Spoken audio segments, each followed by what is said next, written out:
Selamat datang kembali para novelers di channel Bacain Novel. Kali ini Mimin akan lanjutin kembali bacain alur cerita novel, Fernando Menantu Kaya Raya, sambungan dari video sebelumnya.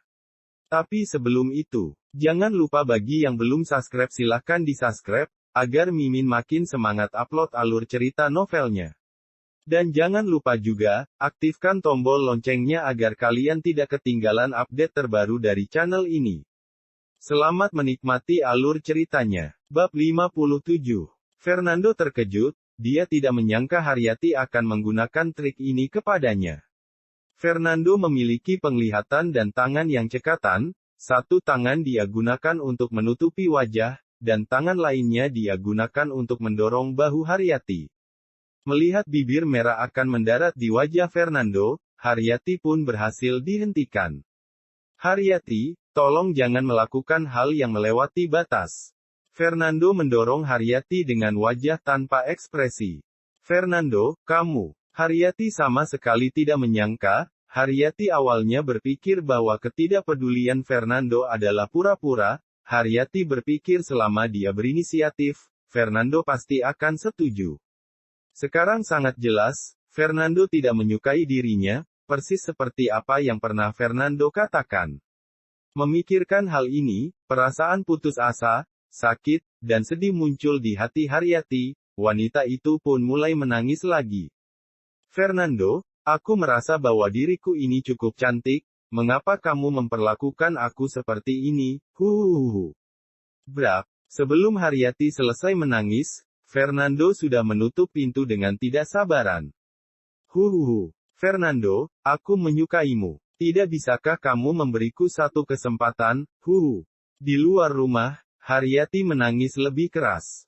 Fernando terlalu malas untuk menggubrisnya, dia pun kembali ke kamar untuk tidur. Di Fortune Plaza, ketika Yana dan Hadi berjalan keluar dari gedung, wajah mereka terlihat tidak senang. Dasar Pak Ansur sialan. Dia terlalu merendahkan orang. Jika dia tidak mau memberikan jabatan kepala penanggung jawab itu, ya sudah. Kenapa dia pakai mengolok-olok siapa kita, kemudian bilang bahwa kita tidak layak berbicara kepada pejabat PT Nando Jaya? Yana berkata dengan jengkel karena merasa telah dihina. Masalahnya sangat sederhana. Sarah membawa dua orang tersebut ke kantor pusat PT Nando Jaya demi membicarakan masalah penggantian kepala penanggung jawab. Direktur Ansur, pejabat di PT Nando Jaya, keluar untuk menyambutnya dengan hangat. Tapi sambutan hangat ini hanya ditujukan pada Sarah. Ansur menuangkan teh sambil terus tersenyum kepada Sarah. Namun terhadap Yana dan Hadi, tempat duduk saja tidak Ansur berikan, apalagi menyajikan teh dan menuangkan air. Sarah menyarankan jabatan kepala penanggung jawab diserahkan kepada Hadi, tetapi Pak Ansur langsung mengejek dan berkata, menyerahkan. Tidak mungkin diserahkan. Seorang kepala mandor rendahan apa bisa menjadi kepala penanggung jawab? Suruh dia berkaca dulu, supaya dia sadar siapa dia sebenarnya. Posisi kepala penanggung jawab ditentukan oleh keputusan bulat dari semua pejabat PT Nando Jaya. Dan seorang kepala mandor tidak pantas menyuruh saya ini dan itu. Orang seperti dia bahkan tidak memenuhi syarat untuk berbicara dengan saya. Singkatnya, Pak Ansur sangat sinis, perkataannya sangat tidak enak didengar. Di akhir dia juga berkata, jangan harap perusahaan Hadi bisa menyentuh proyek renovasi daerah miskin ini sedikit pun. Pada akhirnya, Hadi dan Yana berjalan keluar dari Fortune Plaza dengan muram. Pejabat tinggi PT Nando Jaya ini benar-benar bodoh. Hadi menyalakan mobil dan berkata, pengalaman dan kemampuanku sama hebatnya dengan Sarah. Aku harus bisa menduduki posisi itu. Kalau Sarah yang duduk di posisi itu, lihat saja, dalam waktu setengah bulan, pasti terjadi masalah di daerah miskin tersebut. Tidak, kita harus membicarakan masalah ini dengan ayah. Yana mengeluarkan ponselnya dan menghubungi Tazudin. Di malam hari, Tazudin sekali lagi menyuruh Sarah pergi ke rumahnya untuk makan malam. Tazudin memerintahkan agar Fernando menunggu Sarah sampai dia selesai bekerja, kemudian mengantar Sarah pergi ke rumahnya. Aku mendengar hari ini Villa Gunung Idaman Awan akan dilelang, terutama yang berada di tengah Gunung Idaman Awan. Beberapa orang kaya bersaing sengit untuk mendapatkannya. Tazudin berkata dengan santai sembari makan. Lelang ini disiarkan langsung, dan villa itu akhirnya terjual seharga 156 miliar. 156 miliar. Hadi dan Yana sama-sama tercengang, jumlah itu terlalu mengejutkan bagi mereka. Iya, orang biasa mungkin tidak bisa mendapatkan uang ini bahkan sampai mati pun, tetapi orang kaya bisa menggunakannya untuk membeli villa. Tazudin menghela napas. Aku tidak mengerti pemikiran para orang kaya, kata Sarah. Haha, Sarah, cepat atau lambat kamu akan mengerti, bagaimanapun juga, posisi kepala penanggung jawab masih ada di tanganmu, kamu akan menjadi orang kaya dalam waktu 1 atau 2 tahun ke depan bukan? Yana tersenyum, rasa cemburu tersirat dengan jelas di matanya. Bahkan jika kamu tidak bisa membeli villa gunung idaman awan dengan uang yang kamu hasilkan, membeli villa biasa seharusnya bukan masalah besar untukmu. Villa biasa itu membosankan. Sejujurnya, aku juga ingin tinggal di gunung idaman awan untuk merasakan villa tersebut, kata Tazudin dengan penuh rasa iri. Aku hanya tidak tahu apakah ada harapan dalam hidup ini untuk tinggal di sana. Fernando sudah pasti tidak mungkin, aku hanya bisa menggantungkan harapanku pada Hadi. Ayah, aku akan mencoba yang terbaik dalam waktu 20 tahun agar ayah bisa tinggal di villa gunung idaman awan. Hadi berkata cepat. Tazudin mengangguk puas. Yana sudah memberitahuku tentang masalah hari ini. Sarah, apakah kamu masih merupakan kepala penanggung jawab proyek daerah miskin? Iya ayah, pejabat PT Nando Jaya tidak setuju untuk memberikan posisi tersebut kepada Kak Hadi, kata Sarah. Siapa yang tahu kamu telah merencanakan sesuatu sebelumnya atau tidak? Jika tidak demikian, lantas mengapa pejabat PT Nando Jaya menolak dengan tegas, bahkan tanpa mempertimbangkan dulu? Kesempatan untuk berbicara pun tidak ada. Yana tersenyum dingin. Kakak, karena aku berjanji untuk memberikan posisi kepada Kak Hadi, tentu saja aku tidak mungkin merencanakan sesuatu sebelumnya. Aku tidak munafik, kata Sarah dengan marah. Mengenal seseorang, belum tentu dapat mengetahui maksud hatinya. Kemunafikan adalah sesuatu yang tak terlihat, kata Yana. Kakak, Sarah masih ingin menjelaskan lebih lanjut. Sudah, jangan bertengkar lagi. Tazudin memukul meja dan memelototi Sarah. Sarah, biar bagaimanapun juga Yana adalah kakakmu, kamu harus memperhatikan sikapmu ketika berbicara dengannya. Sarah tidak segera berhenti berbicara, dia sangat kecewa, dia tidak mengerti mengapa ayahnya membela Yana. Yana diam-diam tertawa. Aku memanggilmu untuk membahas sesuatu, kata Tazudin. Sarah, karena kamu masih merupakan kepala bertanggung jawab, proyek renovasi daerah miskin itu bisa alihdayakan kepada Hadi. Bagaimana menurutmu mengenai saranku? Tidak bisa. Sarah menggelengkan kepalanya. Pejabat tinggi perusahaan telah menyatakan dengan jelas bahwa mereka tidak akan bekerja sama dengan perusahaan tempat Kak Hadi bekerja. Apa urusannya dengan pejabat? Bisa atau tidaknya, itu tergantung keputusanmu sebagai kepala penanggung jawab bukan? Kata Tazudin sambil tersenyum. Lagi pula, Hadi adalah keluargamu sendiri dan dia memiliki pengalaman, jadi kau bisa dengan tenang menyerahkan semuanya pada Hadi bukan? Untuk masalah pejabat, rahasiakan saja dari mereka. Sarah mengerutkan kening, jika Sarah benar-benar menyerahkan seluruh proyek kepada Hadi, maka jabatan kepala penanggung jawab akan sia-sia, dan semuanya akan direbut oleh Hadi. Iya, Sarah, kita bisa menghasilkan uang melalui renovasi daerah miskin ini bersama-sama. Kata Hadi sambil tertawa. Asalkan kamu mengalihdayakan proyek itu kepadaku, keuntungannya pasti tidak akan berkurang untukmu. Lia, Yana juga segera berkata, kalau kamu mengalihdayakan proyek ini kepada Hadi, mengenai kamu yang secara diam-diam menghemat uang dan berbohong kepadaku bahwa kamu tidak bisa naik kendaraan umum, aku bisa melupakan kesalahanmu itu dan berpura-pura tidak tahu. Kak, aku benar-benar tidak menyimpan uang secara diam-diam, uang itu, kata Sarah. Yana langsung memotongnya. Selain itu, ketika Hadi sudah bisa menghasilkan uang, aku akan memberikan villa kecil kepadamu, sehingga kamu juga dapat menikmati hidup di sebuah villa. Tapi untuk Fernando yang tidak berguna itu, dia sama sekali tidak layak untuk tinggal di sebuah villa. Mari kita bahas masalah pekerjaan saja, jangan membahas si sampah itu. Biarkan dia di sana dan makan dengan tenang, kata Tazudin dengan wajah dingin. Mendengar ini, wajah Sarah tiba-tiba menjadi sinis. Bab 58. Ayah, Kakak, Kak Hadi, aku akan berbicara dengan kalian sekarang. Tatapan Sarah begitu dingin, suaranya datar dan tidak memiliki emosi. Fernando adalah suamiku, dia bukan sampah, aku harap kalian lebih menjaga ucapan kalian. Bukan sampah.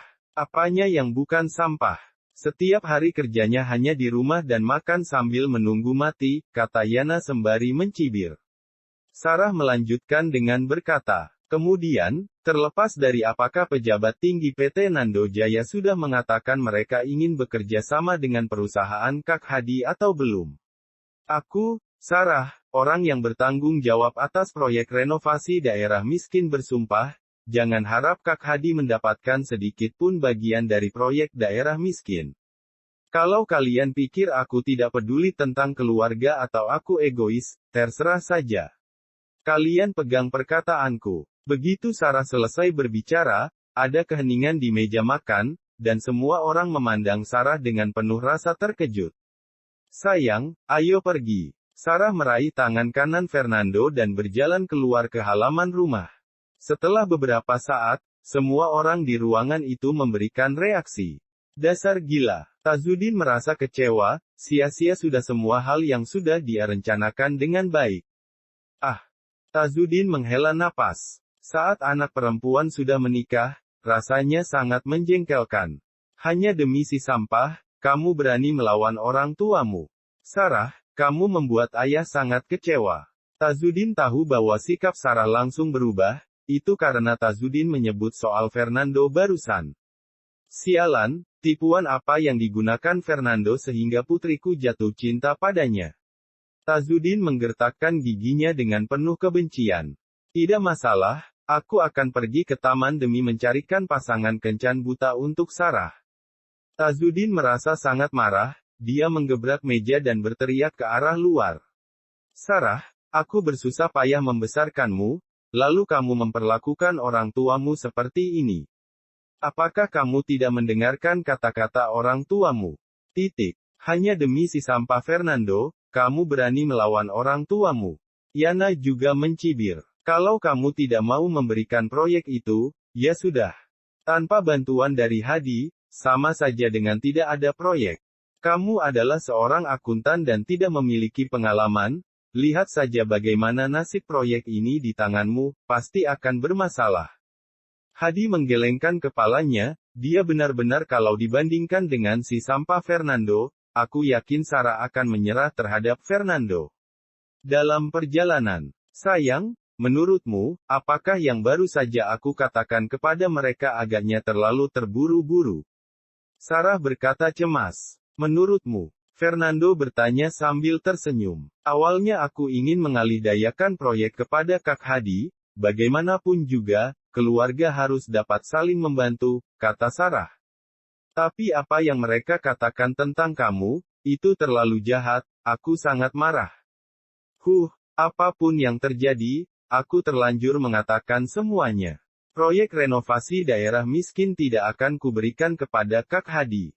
Aku mendukung keputusanmu. Fernando membelai rambut Sarah sembari berkata, kamu melakukan proyek kota daerah miskin dengan hatimu, aku yakin tidak akan ada masalah. Walaupun terjadi masalah, ada suamimu di sisimu. Sarah mengangguk, meskipun Sarah tidak tahu dari mana Fernando memiliki kepercayaan diri untuk mengatakan ini, tetapi ucapan Fernando mampu membuat Sarah merasa aman ketika mendengarnya.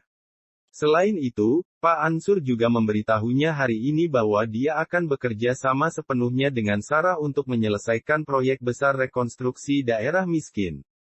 Oleh karena itu, Sarah yakin dapat melakukan pekerjaan ini dengan baik. Sayang, Komariah memintaku untuk pergi ke taman bermain besok, ayo pergi bersama. Mari kita bersantai, pekerjaan beberapa hari ini begitu melelahkan. Sarah tiba-tiba berkata dengan ekspresi penuh harap seperti seorang gadis kecil. Iya, Fernando menyetujui dan bertanya santai. Bagaimana hubungan Komariah dan Fahmi sekarang? Sudah berdamai kembali. Sarah berkata, awalnya, Komariah mengabaikan Fahmi sebagai hukuman atas masalah penculikan waktu itu, tapi Fahmi pergi ke perusahaan untuk mencari Komariah setiap hari, juga membelikannya mobil sport hari ini. Akhirnya, Komariah pun memaafkan Fahmi.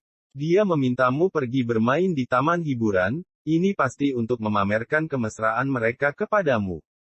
Fernando menggelengkan kepalanya. Kalau dia memamerkannya padaku, aku juga bisa memamerkannya padanya. Bukankah aku memilikimu? Sarah memeluk lengan Fernando, dia mengangkat kepalanya sambil berkata, lagi pula, aku sudah lama tidak ke taman bermain, jadi aku ingin bermain.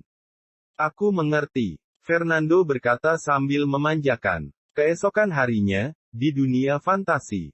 Ini adalah taman hiburan terbesar di kota Lautan Timur.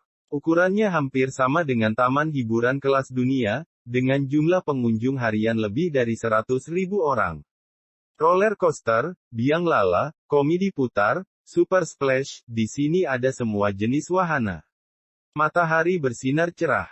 Fernando dan Sarah datang ke dunia fantasi sambil berpegangan tangan, mereka mengenakan kacamata hitam, kaos pasangan berwarna putih yang dimasukkan ke dalam celana.